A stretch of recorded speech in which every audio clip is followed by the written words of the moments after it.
노인들 발코니에서 밥 먹게 하는 건 절대 안 돼. 큰아들 말이 H 남편과 나한테 이러고 빵 2봉지를 우리에게 던지고 아빠 엄마한테 뭐 하는 거야. 이걸 본 장남 다니엘이 엄한 어조로 마리를 꾸짖었다 하지만 그 사람은 겁먹을 성격이 아니었으니까 내가 왜 너희 부모님을 초대해야 하냐고 불평해야지. 새집이 다 완성되면 그 사람 부모님한테 보여드리는 건 당연지사야. 난 이 사람들하고는 같이 식사하고 싶지 않다고 했잖아. 사람이 제일 나쁘다. 가장 나쁜 건 이게 집에 가야 한다는 거야. 나는 남편에게 속삭여 말다툼을 하는 부부가 머무르는 것이 불편하다는 것을 듣지 못하게 했어. 그래, 남편도 아마 같은 느낌이었을 거야. 우리는 눈빛을 교환하고 고개를 끄덕이고 조용히 현관문으로 나갔다. 입구에서 멀어지면서 새로 지은 고층 콘도가 조롱하듯 빛나고 있는 것을 보았습니다.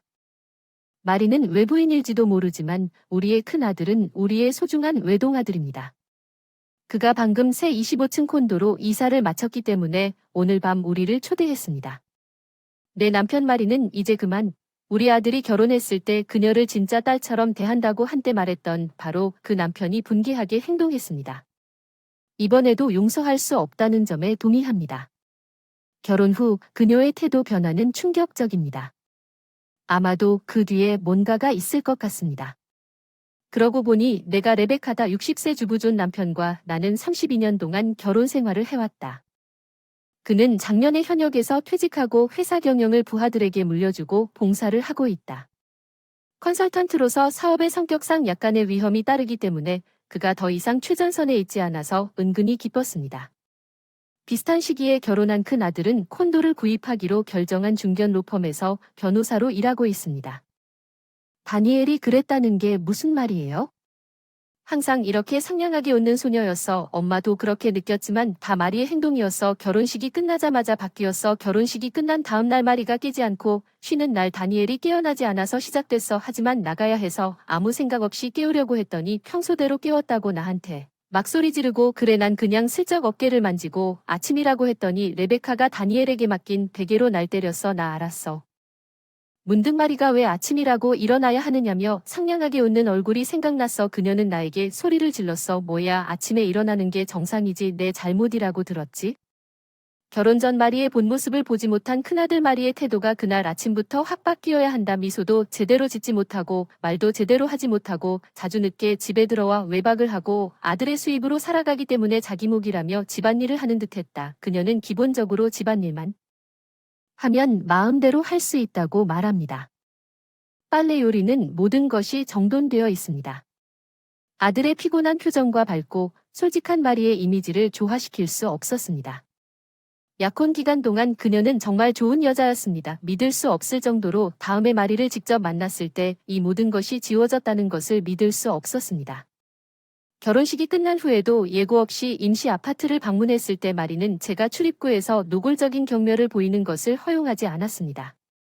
예전의 매력적인 미소의 흔적은 마리일 뿐이야. 난 몰랐어. 뻔뻔함과 이기심으로 일그러져 지금까지는 기쁘게 해줬는데 이제 안 그럴 거야. 다니엘과 결혼했으니 공식적으로는 그 사람의 아내인데 그게 무슨 뜻이야? 그러니까 앞으로는 인생이 계속된다는 뜻이야. 그래서 변호사 안에 자리를 얻기 위해 착한 여자 역할을 하려고 그렇게 열심히 노력하고 돈 걱정도 해야 하고 안정된 생활도 할 수 있다는 마리의 비꼬는 말은 악마 같았어. 나는 고개를 저으며 그녀를 노려보았다. 방금 말한 대로 다니엘에게 말할 게 어서 나는 내 선택을 할 것이고 당신이나 가족이 말하는 것은 무엇이든 속이지 않을 것이다. 당신이 이혼을 요구해도 나는 상관하지 않는다. 잘못은 아니지만 이 여자가 내 아들이 아니라 안정적인 수입을 가지고 결혼했다고 추론할 수 있는 방법이 있나요? 마르가 나에게 다가와서 그녀가 우연히 쥐고 있던 플라스틱 병을 던지면서 아야, 내 말이 들리지 않니? 놔둬라. 더러운 말투의 인형 여자 마리가 내 어깨를 잡았다. 나는 깜짝 놀라 정신을 잃고 쾅쾅 소리를 내며 문을 닫았다. 그때부터 아들이 남편에게 사준 고층 콘도에 초대받을 때까지 나는 안 했다. 머리를 만났지만 나는 아들에게서 그녀의 끔찍한 행위에 대해 알고 있었습니다. 어머니가 내 아들을 받아들일 수 없다는 이야기는 기침이 잦아들어서 새 셔츠를 달라고 했을 때 그녀는 그것을 제대로 꿰매지 않았습니다. 흰색 실이 있는 연한 파란색 셔츠, 그것은 비싼 셔츠였습니까? 아니, 그냥 마리에 따르면 디스크 계정 상점에서 나온 것인데 찢어지지 않아서 여전히 착용할 수 있습니다. 결국 용돈으로 새 것을 구입했습니다. 아들의 옆 프로필 사일링을 보고 마리 라이스에게 화가 났어요. 열심히 일한 내 아들이 법조인이 되어야 할 이유 학교에 합격하고 변호사가 되세요. 그렇게 검소하면 참으세요. 마리는 왜 일을 안 합니까? 마리는 가족 커피숍에서 일을 도와야 하기 때문에 일을 할 수 없다고 합니다. 우리를 무시하는 아들의 말에 분노가 폭발했지만 자기 가족도 챙기고 월급은 좀 버는 것 같더라. 옷 입고 화장품 사는데 혼자 돈 쓴다. 내 뜬금없는 질문에 무슨 화장품을 쓰는지 병 모양이 눈살을 찌푸리게 하는 대답이 돌아왔다. 그리고 거기에 있는 알파벳은 한 병에 $100인 고급 로션입니다. 제 아들이 입었던 셔츠보다 더 비쌉니다. 이제 이혼을 고려해야 할 때가 되었는지도 모르지만 그냥 말하는 것만큼 쉽지는 않습니다. 게다가 변호사가 되기에는 안 좋아 보입니다. 남편과 제가 이혼 싸움을 하고 있어서 큰아들 철을 만날 필요가 없어서 직접적으로 영향을 받지는 않지만 매일 한 집에서 생활하는 그 사람은 힘들겠지만 하루하루가 불안한 마음으로 지나가고 그러다가 아들이 사준 콘도가 완성되었고 남편과 나는 마리의 행동을 직접 목격했다. 콘도에서 돌아와도 마음은 치유되지 않았다. 남편과 나 모두 처음 방문했을 때 요리금지 노인들에게 발코니에서 식사를 시키다 우리에게 빵을 던지며 마리의 불쾌한 얼굴 지금도 용서할 수 없다. 우리 아들 헤이든이 내가 그랬을지도 모른다고 아빠와 엄마에게 무슨 짓을 하는 건가요? 내가 마리를 직접 붙잡았어. 왜 내 부모님을 초대해야 하느냐고 불평해야 해. 새 집을 다 완성하고 부모님에게 보여드리는 건 자연스러운 일이야. 난 이 사람들과 식사하고 싶지 않다고 했지. 두 사람 사이에 최악의 싸움 그 후 2번의 연속이 이어졌고 나는 이것이 아마도 드문 일이 아닐 것이라는 것을 금방 깨달았습니다. 우리 아들이 부머리에 끌려가는 삶의 종류입니다. 집에 가야 합니까? 남편의 반응에 분노가 있었고 집으로 돌아가는 길에 그는 반격하기로 결정했습니다. 말이 집에서 남편은 신발 벗는 것을 참지 못해 낡은 도구를 꺼냈다. 그녀의 섬에 뭔가 물고기가 있는 게 분명했다. 베테랑 탐정 본능인가 뭐랄까 남편 회사는 사실 탐정사무소였고 사장인 그는 항상 이 일을 이끌었다. 그 자신도 최근에 컨설턴트로 은퇴했지만 그의 기술과 본능은 여전히 날카로웠어요. 확실히 그는 마리에게서 우리 아들이 이혼할 수 있는 무언가를 찾을 것입니다. 우리는 남편의 조사에 대해 아들에게 말하지 않았습니다. 수사 3일째부터 적군부터 시작해서 아들에게 전화를 했어요. 마리의 태도에 대한 그의 보고는 평소와 같았어요. 그녀는 정말 마음에 들지 않았습니다. 다음날 당신과 아빠를 초대했습니다. 그녀는 자전거를 타고 집안일을 모두 했습니다. 요리도 안 하시고 밤샘도 하시고 기분이 안 좋으면 돌아오지 않는 것도 이상한 일이 아니죠. 무슨 일이 있어도 아빠가 조사하면 다 잡아낼 거라고 말하고 싶은 마음을 삼켰습니다. 조사 3일째 밤에는 아직까지 특별히 문제가 되지 않았습니다.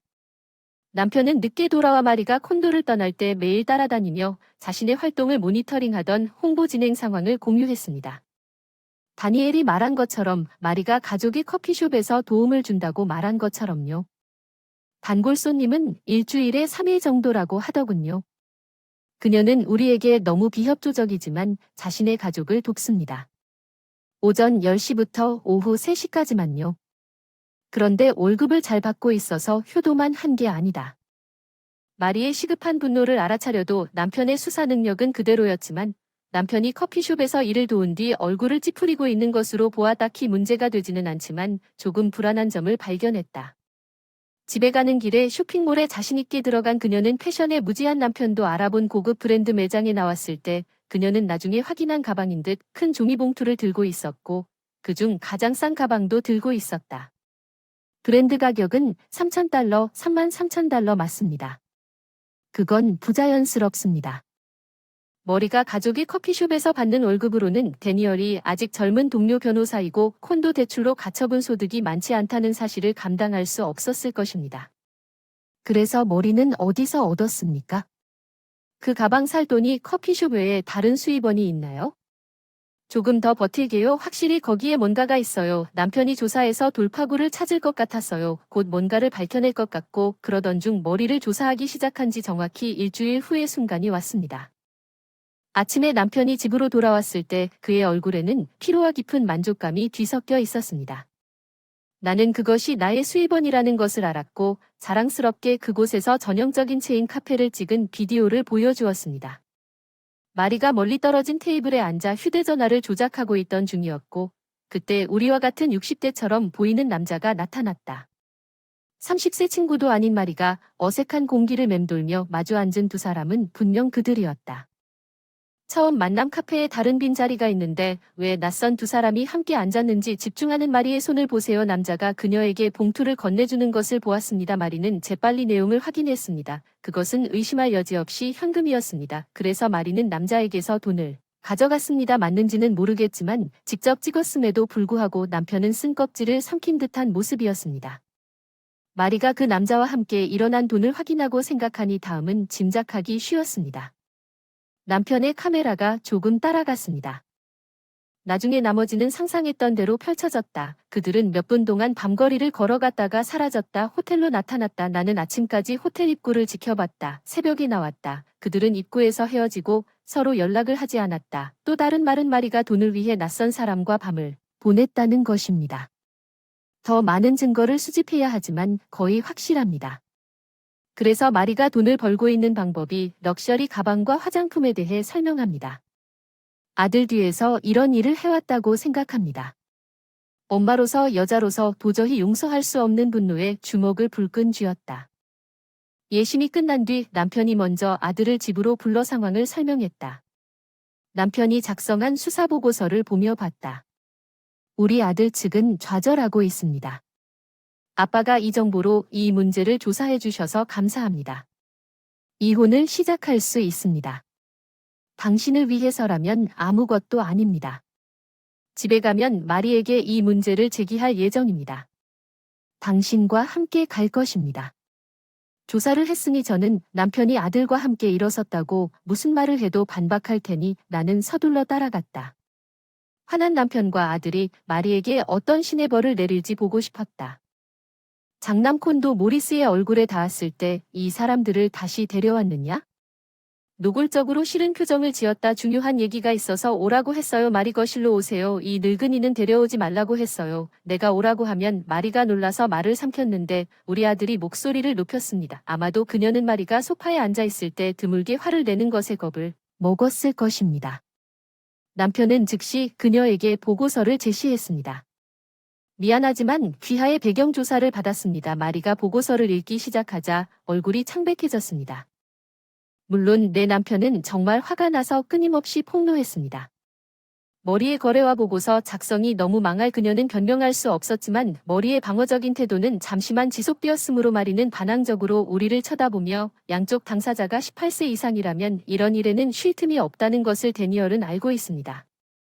이혼 사유로 삼아도 소용없어요. 무슨 며느리냐며 핑계를 대고 사랑하는 남편과 아들에게 용서받을 수 없는 상처를 주고 있는 건지 절대 용서할 수 없는 일이에요.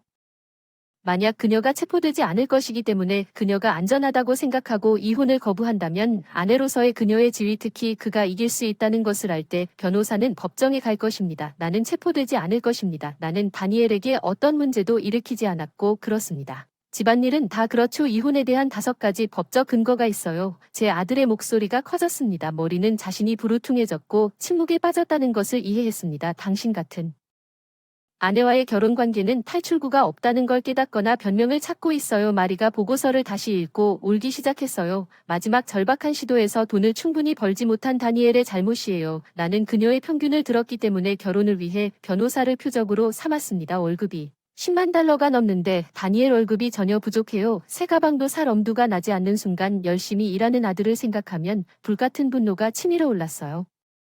내 분노 속에 침묵해라. 어떻게 감히 그런 말을 할 수 있어. 내가 얼마나 죄 많은지 알겠니?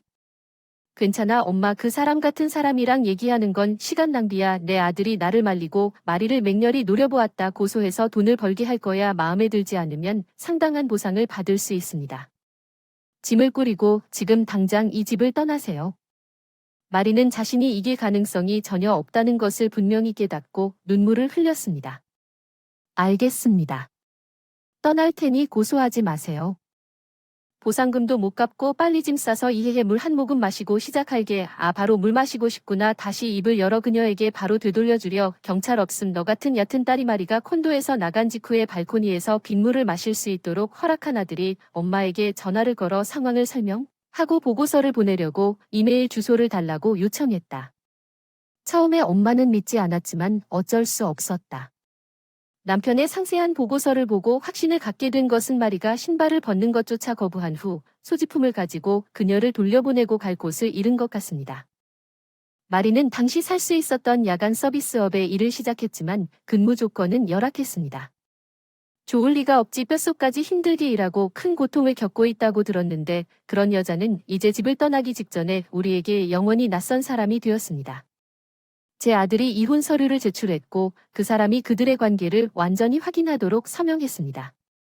남편이 퇴직하고 이런 조사를 하게 될 줄은 몰랐는데 여행 가방을 싸며 낄낄거렸다. 정말 당신은 퇴직하면서 울면서 조사를 놓칠 거라고 했고 내 아들에 대한 조사를 맡길 수 없다고는 하지 말라. 아들의 이혼은 다른 사람이 해결하고 모든 것이 조용해졌습니다. 해외여행을 떠나기로 했습니다. 남편이 활동 시절부터 해보고 싶었던 유럽 여행. 아들이 여행 비용의 일부를 아버지의 조사 덕분에 지불하겠다고 제안했습니다. 즉시 이혼하세요. 내 직업상 이혼 절차를 밟을 생각은 전혀 없었습니다. 그의 말을 마음에 새겼습니다. 우리는 내일 오랫동안 기다려온 여행을 떠날 예정입니다. 이보다 더 행복한 일이 있을까요? 존 여권을 챙겼는데 잊어버렸네요. 치워두자. 이제 일어나서 벌벌 떨고 있는 남편의 모습이 사랑스러웠다.